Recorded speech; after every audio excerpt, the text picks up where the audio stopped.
很现实的一段话。成功的路上，没有人会叫你起床，也没有人会为你买单。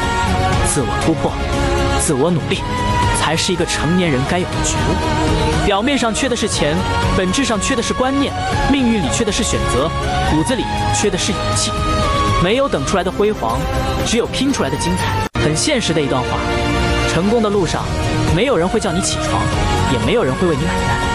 自我突破，自我努力，才是一个成年人该有的觉悟。